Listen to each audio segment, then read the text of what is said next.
राज ठाकरे आणि शिंदेंच्या शिवसेनेत वादाची ठिणगी पडली आहे। ईव्हीएम विरोधातील प्रेझेंटेशनवेळी मनसे अध्यक्ष राज ठाकरेंनी पहिल्यांदाच उपमुख्यमंत्री एकनाथ शिंदेंना जाहीररित्या थेट लक्ष्य केलंय। मुख्यमंत्रीपदासाठी किती लाचारी करणार असा बोचरा सवालही त्यांनी केला। त्यातच नमो टुरिझमच्या मुद्द्यावरूनही राज ठाकरेंनी सरकारला लक्ष्य केल्यानं मनसे आणि शिंदेंच्या शिवसेनेत सामना रंगतोय। छत्रपती शिवाजी महाराजांच्या एकाही गडकिल्ल्यावर नमो सेंटर उभं केल्यास ते फोडून टाकू असा इशारा राज ठाकरेंनी दिलेला।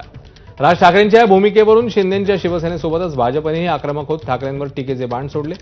त्यामुळे काही महिन्यांपूर्वी राज ठाकरेंच्या घरी आमरसपुरीची मेजवानी घेणारे शिंदे, नंतर शिवतीर्थावर बाप्पांचं दर्शन घेणारे शिंदे आता राज ठाकरेंच्या राजकीय दुश्मनांच्या यादीत समाविष्ट झालेत का असा सवाल उपस्थित होतोय। ही नमो टुरिझम सेंटर्स कुठे काढतायत? शिवनेरीवर, रायगडावर, राजगडावर,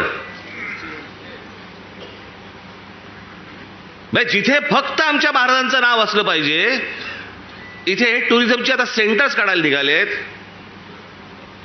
मी आत्ता सांगतोय, सत्ता असो नसो, वर नाही, खाली नाही, आजूबाजूला नाही, कुठेही नाही,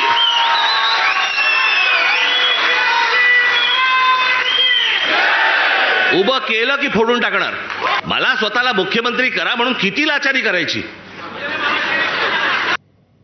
तर राज ठाकरेंनी एकनाथ शिंदेंना सुनावल्यानंतर शिवसेना नेत्यांनीही त्यावर प्रतिक्रिया दिल्या आहेत। फोडून टाकणार ना, मग ते आम्ही कशासाठी करतो हे सांगितलं। त्यांना चुकीचं ब्रीफिंग झालं असेल म्हणून कदाचित त्यांचं असं म्हणणं असेल। मी शिंदे साहेबांच्या बाबतीतली पण भूमिका सांगितली की स्वाभिमानानं जे काय आम्ही केलं ते स्वाभिमानानं केलं, कोणाच्याही आमिषाला आम्ही बळी पडलो नाही। राज ठाकरे साहेबांनी जर जी आर पाहिला असता तर ही गड किल्ल्यांच्या पायथ्याशी आपण ही सगळी नमो पर्यटन केंद्र सुरू करतोय। तर भाजप प्रवक्ते नवनाथ बन यांनी नमो सेंटरची तुलना थेट पंढरपूरमधल्या नामदेव पायरी सोबत केली आहे।